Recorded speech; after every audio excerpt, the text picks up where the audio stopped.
right, so we are with our second interview for 58 Media. Here I have Weston Smith here with me, driver of the number 25 Legend car, IMCA Legend, or is it INEX? INEX Legend.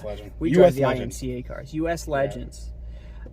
Today, well, tell me about yourself, man. Well, my name's Weston Smith.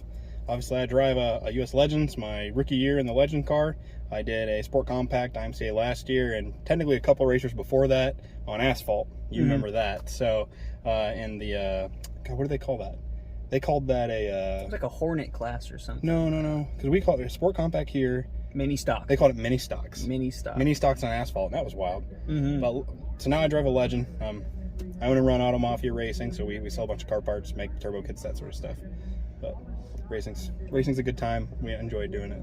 Yeah, absolutely, man. So what got you into dirt track? You came from Auto Mafia Racing. That was mainly drag racing parts, doing a lot of drag racing. What got you into the circle track? I don't know what did get us into circle track. I think that we lived like 10 minutes away from the asphalt track. I'd never done it before, and we went to one race and we're like, this is freaking cool. And we saw the Hornets, we saw the mini stocks, and we're like, those are cheap, we should find one. And screw it, let's just try this, right? Because at that point, I think we'd already set a couple world records drag racing, and we were looking at just exponential cost. We're gonna have to spend $100,000 on the drag car to get any faster, basically.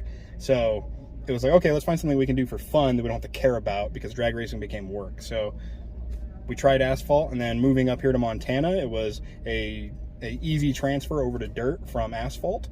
And dirt's way more fun than asphalt, because there's more than one line. And the track changes constantly. So setup is super, super important, and mostly just being able to send it, have more balls than the next guy really takes, I think it's more that than anything else out there, in all honesty. So absolutely. It gets to that, and then maybe when you get that last 10% is really dialing skill, it in.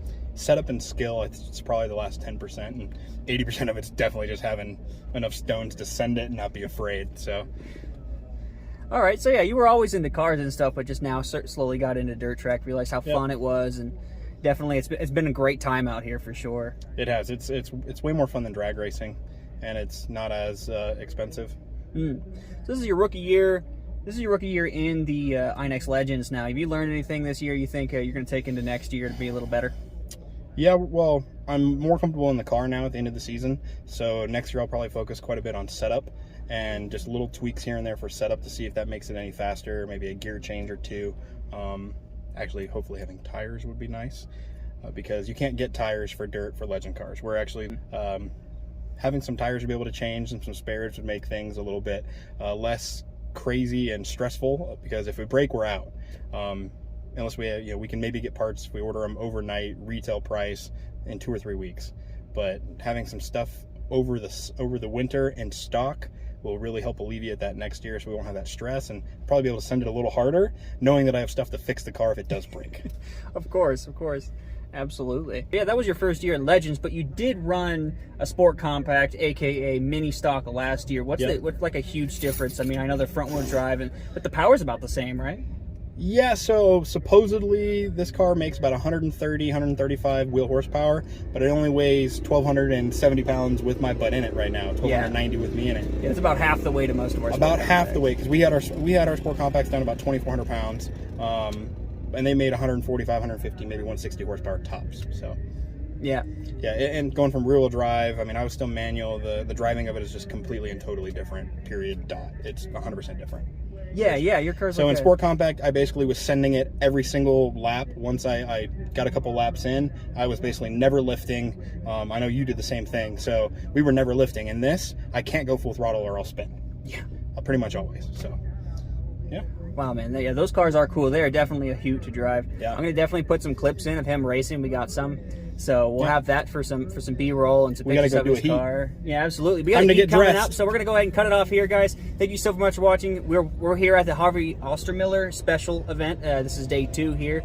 Definitely come out to Big Sky Speedway and come watch these guys race. The Legends are sweet. Now we're watching some sprint cars go crazy for like $12,000 tonight. Come out to Big Sky Speedway and just watch these guys go. We'll talk more after the heat too. Absolutely. All right, so what's going on here? We tried to get a second part of the interview. Oh, okay. Yeah, we'll actually do this. So Wes here broke his passenger side motor mount completely, so we had to remove that. Go find someone that had a welder, because we didn't bring a welder. Remove the motor mount, found someone that had a welder, but he didn't have a generator that would run it. So we found another guy that had a generator, but nobody had a hood for the welder, so I welded it blindly with my eyes closed and a MIG with no grinder or anything. But then, that's this. But that didn't look very pretty, and it's not lined up exactly how it was from the factory, so now it wouldn't shift into first, so then we had to adjust the shifter linkage. And now I'm tightening that back up. And then we'll be good and ready to race. So that's how Wes's race went. How did your heat race go? It was super slippery. I had a lot of rubbing, we'll say that. I think I finished 4th. Yeah, we'll have to go back. It was like, what? The North Dakota boys do some rubbing. Yeah, they do some rubbing, but I think I finished 4th. Yeah, I finished 4th, but it was like 2nd, 3rd, 4th. I mean, we were all wheel to wheel the whole time, so. So I'm just going to continue on with our interview. Now we're going to get to the fun questions. Okay, see if it goes into 2nd and 1st.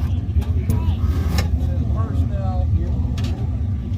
First, neutral, 2nd, 3rd. Okay, you're good. Oh.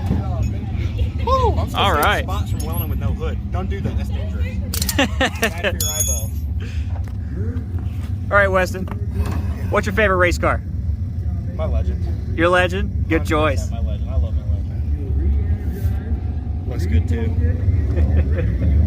You have a memorable race you'd like to share? I